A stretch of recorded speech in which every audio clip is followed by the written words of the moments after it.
fractures are really important. We know now that 25 to 35% of people over 65 fall each year. And many of these falls result in very serious injuries. What struck me as I started studying balance a few years ago is that an older person with a hip fracture has a 20% chance of dying that year. And it doesn't have to do with the fracture itself, but all the lifestyle changes, the sequelae that are associated with that. And of course, in addition to that, all the injuries and the burden, not just to them, but to their families. But it's been estimated that over nearly $30 billion are spent each year. And this is going to go up as our boomer generation continues to matriculate upward. And there's a lot of reasons, and I don't want to spend too much time on this, and a really large body of research showing not only does Tai Chi reduce falls, the best estimates from meta-analyses are about somewhere between 40 and 50% when Tai Chi is compared to another active exercise, a 40 to 50% reduction in fall rate, right? But most of this, and we know quite a bit about why, including some of Dr. Lin's work, but muscle strength is improved. Proprioception, the sensitivity of the soles of your feet, and we've just published a paper that came out this month on Tai Chi and peripheral neuropathy as well, showing that plantar sensation improves. And if you can feel the earth, you can make little adjustments, right? There's better neuromuscular controls. There's some fun experiments that are safe where people are harnessed and you walk down a runway and they'll pull the floor out and simulate a slip or a fall, and they'll look at the sequence of muscle firing similar to EMG studies, and people right themselves more efficiently following Tai Chi. Good randomized trials. The cognitive piece is really clear here, and it's very important. Ironically, one of the worst things that happens when you fall is you lose your confidence. And it's called fear of falling. And if you watch an elderly friend or relative walking, there's a tentativeness, right? There's a holding of the breath. There's a vigilance about looking around. And this is the opposite feeling you're trying to experience in Tai Chi, where you go, I'm at one with the earth, I'm breathing, I'm aware of myself and the environment. Ironically, fear of falling is one of the biggest predictors of falls. It's a vicious cycle. And one of the things Tai Chi has been shown in systematic reviews, as well as large individual trials, is not only does it change the muscle function and everything else, but it changes that emotional fear that anchors people. So there's some nice reasons there. People get more active. Pain is reduced, as I showed in that other slide. A lot of studies on knee osteoarthritis and other studies. And pain is a distractor. If you're in pain, you can't pay attention to what's going on in your body as well. That's likely to increase your fall.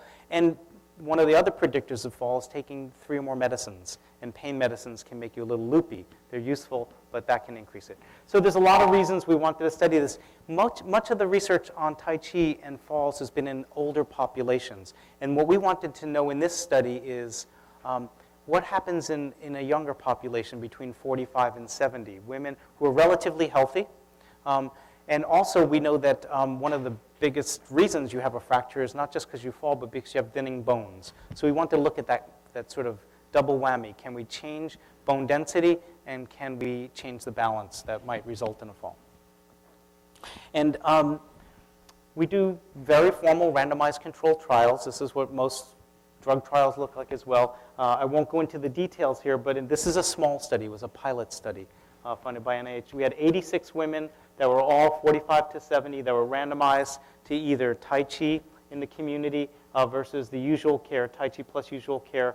We trained them for 9 months, and at baseline 3 and 9 months, we measured a whole battery of outcomes. DEXA is dual X-ray absorptiometry, so it's your bone scan density. We looked at blood markers of bone turnover, very sensitive markers, exercise behavior, health-related quality of life, menopause-related quality of life. And I'll show you some of the images and some preliminary outcomes from our work in the biomechanics lab related to balance as well. What I want to emphasize is that this trial that engaged the community wasn't picking one study, but was asking, can we, let's say you come into the trial, the coin is flipped, so to speak, and you are allocated to Tai Chi. We don't say come to the hospital every day and do Tai Chi here. We say, why don't you pick from one of these schools in the community? And this is what it looked like. We had 7 Tai Chi schools in the Boston area, and we did a formal internet search, and I've been teaching Tai Chi in the Boston area for more than 25 years, so I know all of these people. But we also did a formal search to look for other places. We had a very clear list of eligibility criteria for a school. They had to be in business for a long time. We didn't want someone to join a trial and the school disappears in the middle of the trial. The senior teacher there had to have a high level of experience, a minimum of 10 years. Most of our schools are more like 25, 35, 40 years. They could be any style of Tai Chi. We didn't care. They had to teach in English. They had to have a phone for safety issues. They had to be willing to play nice with science and comply with all sorts of ethic issues, et cetera. But we had a screening process. We had an anthropologist go and observe classes to make sure that they were compliant and to check in on a regular basis. Okay. And we did this, again, because Tai Chi is pluralistic. And we don't know if there's any one style or approach that's going to be the best for osteopenic women. It's too early to tell. So we're looking for a more general conclusion that we can draw. And as I mentioned before, Tai Chi is multiple component intervention. And if you go to a Tai Chi class in the community, there's a really rich environment there. There's tchotchkes on the wall, there's people talking, the senior teachers teaches, but all their students help, and there's a lot of personal interaction. If you go to a Tai Chi class in a hospital, typically they'll move chairs out of the way, make room in a room. You don't really feel like you're in a very deep, nurturing environment. We wanted to study the full shebang in its native environment. It's not like seeing a lion in the zoo. We wanted to study Tai Chi in the Serengeti, right? So, and that's important as well. And there's some limitations to that. And the advantages is that at the end of a study, we have what's called high external validity. You can be more comfortable recommending Tai Chi to your sister in Chicago. It's not dependent on our specific teachers or our style. The downside is we don't really know what happened there. It's a black box. Okay. There are some other practical advantages, and I won't go into that. So primary outcome here is dual X-ray absorptiometry. We measured it with state-of-the-art equipment at Beth Israel Hospital. We measured it at 3 points that I'll be showing: the femoral neck, the top of the femur, hip, and also the total lumbar spine. And this is the primary outcome I wanted to show you here for this. You can just follow this column here. So this group here are the women in the usual care, receiving the best of care. Incidentally, one of the reasons we wanted to study osteopenia, it's one of those areas where medicine just doesn't know what to do. And it's what's called, let's wait. Let's watch and wait and see what happens. Really, let's watch and wait as things get worse. Their recommendation is typical. It's, do some exercise, take some vitamin D, and let's just track this. And we thought, let's see if we can be a little bit more proactive and give them something that may engage them a little more fully. So they were receiving that. In the 9 months that we tracked them, these women lost about 1% of their femur bone, which is typical. Estrogen's going down, it's postmenopause, bone is thinning. The group that studied Tai Chi, regardless of how often they went, this is called intent to treat or in a randomized trial. Everyone randomized to Tai Chi lost essentially nothing. And those doing the Tai Chi and going to at least 70% of the classes and practicing at home 70% of the time actually gained nearly 0.5% in 9 months. This is really remarkable. I want to remind you, most osteoporosis studies work on heavy loading, weights, jumping, aerobics. We're doing, I won't do a demonstration because he's much better than I am, but we're doing pretty easy stuff. And yet, we're seeing some big changes. There's a lot of literature as to why that's happening. It may be the use of the muscles. It may be longer time that you're spending on one leg, the certain torques. There may be some other physiological issues related to stress and cortisol. We don't know. But we're seeing a nice signal here that made it promising and want us to go forward. One of the funner parts of this is to bring people into the lab and measure their biomechanics, similar to Dr. Lin's lab. So we bring them in, we have cameras around the room, we can put sensors on their body, and from those we can create androids. And this is one of our women. Oh, she's going to walk for us today, yep. And you can see that these are the cameras around the room. These little nodes on their body are position sensors, and these plates on the ground allow us to measure ground reaction forces. One of the things we don't have data for yet, we're still analyzing it, is does this change how they walk and how they stand? In other words, if Tai Chi changes the loads in the bones, is that explaining why we're seeing changes in these parts of the body? I wanted to show you some of the balance data, which was easier to analyze quickly. So we put people on these scales, and we can look at the movement of their center of gravity, or essentially their danqian, relative to the center of pressure in their feet. And it's very obvious. This is, I call it a wobbleogram. It's how much you wobble. It's also called a stabilogram. And in this particular metric, the more you wobble, the less stable your balance is. We do this with eyes closed, so it's a little bit more provocative. And these parameters have been predictive parameters of falls. Okay, so, and this is one of our women. You can see at baseline, there's a lot more variability, and at 9 months, there's less variability in their wobble. So their balance is improving. We could do statistics on larger numbers of these people, and we can see that those in the Tai Chi group improved, and it was stable, especially those who did the most Tai Chi, and those in the usual care group were deteriorating in their balance. Okay? So the conclusion here is that we can do studies in the community, pragmatic trials, long-term trials. I must say that this is probably the longest study in the US, tracking people for 9 months, training them for 9 months. Some people have done 6 months interventions and followed afterwards, but it's not easy to do a clinical trial for 9 months. Right? We put in an NIH grant that's under review to follow this up for 2 years, fingers crossed.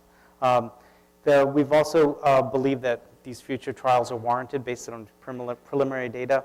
The use of these schools works, and it allows for very good generalizability.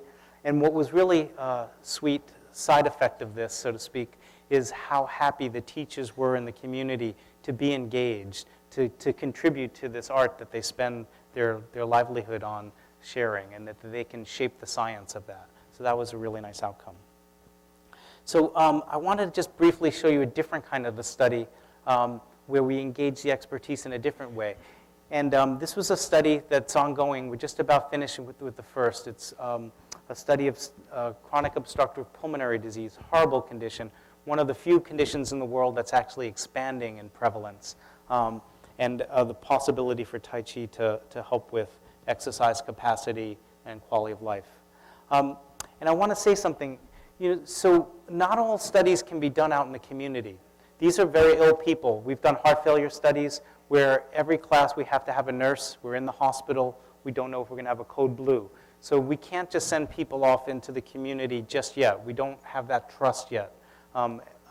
So some of the studies have to be done in the hospital, and we have to decide what's the protocol? Who's going to teach what? And that's a tricky question. We don't know about safety for a lot of these extreme conditions, and what the best protocol is. And here's an example. Let's say someone said, read a study and for stroke patients, and the intervention for people who still have paralysis was a Tai Chi study, but they were teaching Tai Chi sword form, a heavy sword, with people with partial paralysis. You'd all go, that makes no sense, right? Well, there's varying degrees of that, and this is something I've been calling cam whining. And this happens in our community a lot. I did a lot of acupuncture research, and Dr. Longhorst has been at our conferences, and someone will present a study, and it's negative. It's a sound study, but someone will get up and go, well, of course it's negative. You use the wrong points, or a herb study is wrong because you picked the wrong part of the plant, or this Tai Chi protocol doesn't work because you breathe the wrong way. How do you start a study and know that it's worth investing a couple $1 million with to start with? And this is surprisingly not done very well. In drug studies, it's different. You have basic studies that have done in petri dishes. They go up to animal studies. They look at the physiology. There's some proof of concept there before you get to big human trials. It's very different here. And this is a way I think you guys can help us and make sure we don't waste your tax dollars. Here's what I came across, and this isn't published yet, but from our database, we could look at all the protocols that are used in randomized trials. And generally, they're reported very poorly, so it's hard, but they're very heterogeneous. But of 143 trials at the time that we looked at, 39 of them used what we'd all call a traditional form, the Yang 108 form, more modern Yang 24 form, some Chen or Sun styles. So you go, okay, this is something passed on from tradition. Maybe there's logic, maybe there's not, but at least you know what it is. 11 of them said, we're just going to take the first 15 moves of something. Why? I don't know.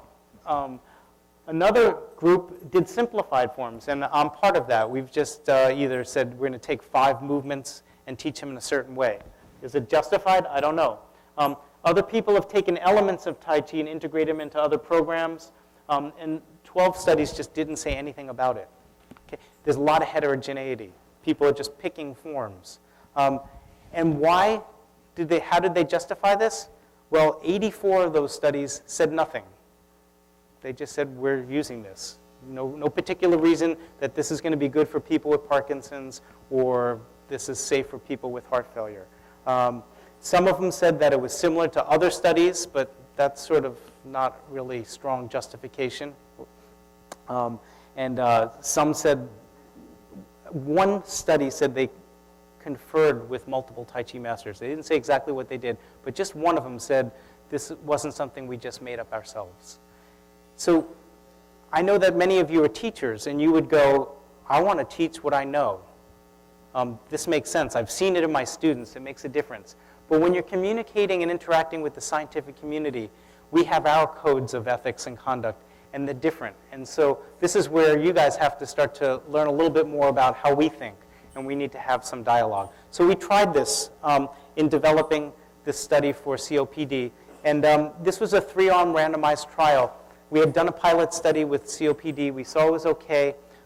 We wanted to not only come up with something that everyone said, this makes sense as a Tai Chi intervention, but we wanted to go, is it the whole package of Tai Chi is important, or can we just look at the breathing and the meditative piece as well as the whole package? Very similar to some of the data that Dr. Lin showed.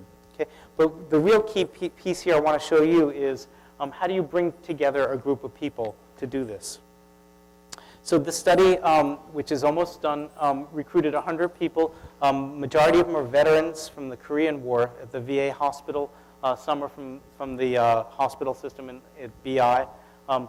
Half of them received Tai Chi. A smaller subset were randomly allocated to this mind-body breathing piece, and were what we call a psychosocial control. They were got together for the same amount of time. They were given educational lectures, but no meditation, no breathing, no exercise. Okay? And we have a very rich battery of outcomes related to pulmonary function, cardio function, exercise capacity, et cetera. It looks like a drug trial for COPD. But what the key thing I want to share with is this process called the Delfy System. It's a system of sequential questionnaires or rounds that gets to a consensus about the best approach. Right? This is used in businesses, it's used in politics, it's used in science, and it seeks to find consensus. And it's really important when there's very little data to build on. What's also important is that it's semi-anonymous in the sense that we start soliciting information and people can't hear what everyone else is saying.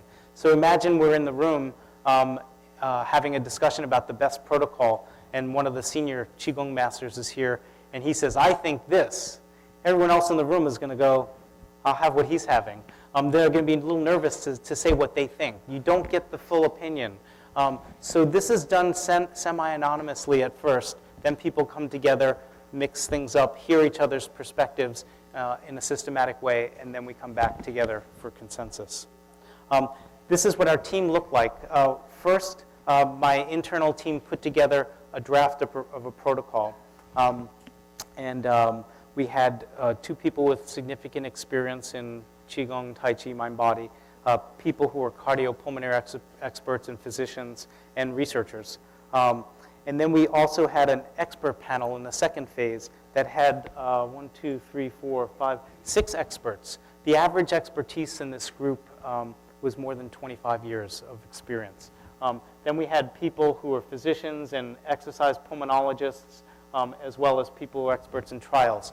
I just want you to picture a room of Tai Chi masters sitting next to people with stethoscopes having a conversation. That was remarkable. I have some pictures of that. I need to bring them next time. But this is the sort of the cauldron that we want to bring together to do integrative science. This is the protocol that we use. Our internal team first reviewed the literature. What's out there?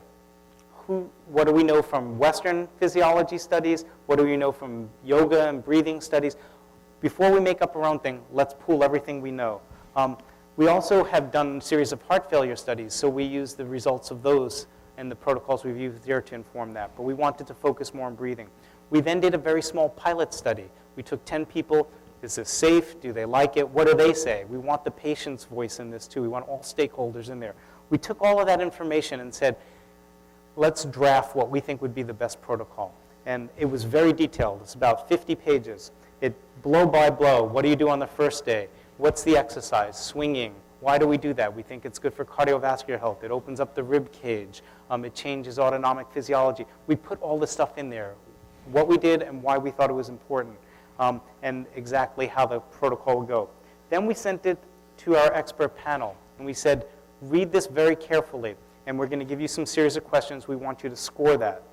They gave us the scores. They wrote their comments. We pooled them together. We sent it out to everyone, set up a meeting. We all got together. We said, you guys have this problem. What do you think? Can you share that with the group? And at the end, we came back to consensus. That was revised, and this is the protocol we're using. The structure of the survey is very important. We had 6 questions. Well, they really centered around, is it safe? Is what we're doing novel? Is it worth spending this money? Is there something new here? Is it feasible? Do you think we could do this? Do you think it's going to be effective for quality of life and these other areas? And one important question for the Tai Chi masters, do you think this reflects the tradition? Is it valid from the traditional Chinese medicine perspective? Right? Is this something we can still call Tai Chi and Qigong? And is it valid from the pulmonary perspective as well? This is an example of one of the surveys we sent.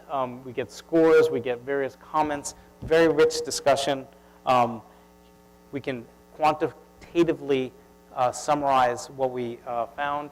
The highest score we can get for consensus would be everyone giving us a 60, right? That would be the highest score. We started out pretty good. There was a lot of support for this, but after going through these various processes, we improved our validity by a significant amount. But the key point at the end of this is that there's buy-in, that we're studying something that we have all stakeholders have supported. This isn't something that we've made up in the ivory tower and that we're imposing on your community from the top down. These result in protocols that we can carefully train our instructors in, and then we have cheat sheets that we can go in and watch to make sure that what they've been told to teach, they're teaching. There's fidelity. These are all the things. When you do a drug trial, you want to make sure that everyone gets the same pill. If you're doing a Tai Chi study in this context, you want to make sure that all the teachers are doing the same thing. So we're trying to bring this very rigorous standard to this very complex alternative intervention. So the conclusion here is that using things like Delfy systems are useful. It's a rich opportunity for exchange. And I think that more of this has to happen so that we can make richer conclusions with the limited resources we have in science. And that requires your input. So how do we get you to have more input? So my original training is in evolutionary biology of plants. So this is all very new to me. I made a career change, and part of that was to go to the College of Oriental Medicine in Boston and start a research program there for a few years. And while I was there, one of the questions I had is, do practitioners care about research? So we did some surveys, and we did this as well with the Oregon College of Oriental Medicine and Richard Hammerschlag. And what we found is there was basically 3 groups of people. One group of people said, and we're in a Boston area, so it's very academic. I'm here, and I really want to get involved in research. I actually want to do studies myself. That was a small group. The majority of them said, I think research is important. I want to be literate. I want to be able to go into a hospital and have a good dialogue with my colleagues. And I want to participate in research, but I'm not going to be a lead researcher. And then there was a third group that said, keep this crap away from me. I've left Western medicine because I don't believe in it. I don't believe in science. I think there are different ways of knowing. There's no way you can tell me that my meditative experience can all be explained by neuroendorphins or something like that. And I thought, that's really cool. I like this pluralism. What do we do with these three groups? So for the first group, it's clear. If you want to be a PI on a grant and run studies, you got to get some more training. You need to get a Ph.D., an MPH, something like that. But for the middle group, that's where I thought there's a lot of potential. I think that this field is in the same place. We developed some courses and just non-technical courses on research, literacy, what's the design of a trial, why do we do randomization, those sorts of things. Those have been offered now through the Society of Acupuncture Research and other places. One of my favorite things was developing a course that we've implemented a number of times called How to Write a Publishable Case Study. And this teaches you a lot about research. It teaches you about writing. It teaches you about reading the literature. It's a really useful thing. So if you have interesting cases in your community, finding a partner to work with, that's really useful. Becoming a teacher in a trial will teach you a lot about research, going to those meetings. One of the key things that would be helpful for this community is some training in how to give a really good evidence-based PowerPoint on the evidence of Tai Chi. Can we provide those tools for you so you can learn how to use them and build these bridges and find partnerships to do research? Going to conferences and having more of these add-on scientific symposiums is really important. And I think practical tools about how you approach the scientific community. We have to know how to approach you. You need to know how to approach us as well. You can't, I spoke with someone at the beginning of class today. I won't mention their name or their case, but they said, I've had a tumor and it's been healed by Qigong and I want to prove that. Can you help me? And first I was grateful that she had this change, but if she went into my community and said that, she wouldn't get much traction. There's a protocol, a very common sense protocol, how to approach people and build these relationships. Most change happens because of good relationships. So I think there's some training in that we can all learn from. So what about the third group? The third group could just take off like Lao Tzu at Logon Tai. He just went off, and who knows what his next book would have been like if he stuck around. Or you can stick around and challenge us. You can engage us like in push hands and keep us honest and say, your science is really missing this point. And staying engaged is the best way that we can evolve this and maintain the integrity, that pluralism. That's why there's that little white part in the dark side of the yin-yang and the dark side and the white side, keeping it together. So I urge you, even if you hate science and don't believe that this is useful, to tell us and to stay at the table and keep us honest. So just to conclude, I think research is really an important force that is changing the shape of East Asian medicine and Tai Chi. And I think it's going to be most useful interaction if your voice is heard and you fully engage. I think at the same time there's some training so that you can appreciate the culture of science as well, and we can have a better two-way dialogue. And that we need to think about some very practical programs to build the literacy in this community. This work's done by a whole group of people. I'm a really small part of it, but I want to just acknowledge all my collaborators on these two studies and the support of NIH. And I also want to thank you for your attention.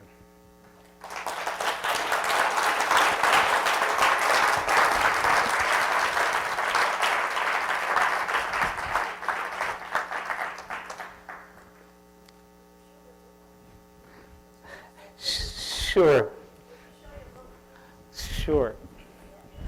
This is my child. I think it's it was a way for me to put some things down, and I had no interest in writing a book, but I was asked a number of times by the medical school. And I thought, if Harvard is willing to put their name on a book of Tai Chi, we're here for a very specific, we want to get this word out there. We want to do it in a balanced way. And so we went through that process. The other thing that was very nice was that Shambhala Press was our joint partner, and to have the perspective of this Eastern publishing company partnering with the Harvard Medical School was an interesting bridge in and of themselves. So I feel like this is an example of that alchemy of bringing these things together and the field growing. And I think a lot of people will pick this book up because it has the name of Harvard behind it. And again, this marriage between science and art is a really important thing for the evolution of this practice. It is called Harvard Medical School Guide to Tai Chi. I urge every one of you to get it. Now, I'm not going to give any commission. I won't either, probably. I think this is what we're fighting for, is coming together of science and the practitioner. This is a great religion. Thank you very much. Thank you. Have time for a few? The next speaker borrow this. Oh, yeah. Yeah, please. My name is Scott. I think the Kung Fu is like Tai Chi, it's a three-dimensional answer. And I didn't have osteoporosis or osteopenia, but in 2007, my hair fell out after a dentist appointment from Mercury, and I got mad and I lost all my balance on my right side. And so I went through a detox process and started, it's called Mao Shun. And so that and some yoga changed the electrical flow of electromagnetic frequencies in my body. And we use different techniques to release the body. The teacher counts on us to Mm-hmm. rest energy. And what I noticed over that period of time, there were a lot of things to restore my balance. And the Kung Fu rapidly helps and loosens the body because part of the art is the relax. Mm-hmm. I hear it calcify muscles. Probably doing Mercury block, whatever my meridian, however it was. But as I practiced, it really was remarkable. But I also started to find other things. And I found pulsating electromagnetic frequency paths that were basically a space, a cosmonaut developed technology, and also NASA. That's coming out. And then osteogenic loading of the Yeah, you can. Yeah, loading of the yeah. axial plate of the long bones. Mm-hmm. So do you have a question, or is this just? I guess I'd like to talk to you. I'd love to. Yeah, that sounds very rich, and your hair is nice and full now. Yeah, yeah. Can you comment? My question is there therapist study doing the effects of yoga, Qigong, or Tai Chi? Yeah, there's very little of that at this point. And even within our studies, there's a question like, which Tai Chi school did better? And I think that those are important questions, but they require very different designs. One of the things that Dr. Lin's doing and we're doing in our work is trying to figure out the physiological consequences of this. And that gives us a better sense of mechanisms. If we see changes in autonomic physiology, maybe it's related to the breathing or the thought, brain imaging, things like that. So I think looking at it from the top down, comparing things is important to start to answer that, but looking at it from the bottom up and having physiological tools to be able to interpret what aspect of the intervention is changing that. But we may not ever get it. You can't change your breathing without changing your thinking. If I said, take a deep breath, you shift where you're focusing. So these things are part of a big package of Tai Chi, a web. And the reductionist model has limitations there to tease everything apart. We're behind schedule, so we have a break coming up for 10 minutes. We'll take one last question, and maybe during the break, some of you can talk to Dr. Wing. Be delighted. Yeah. One last question. Yeah, please.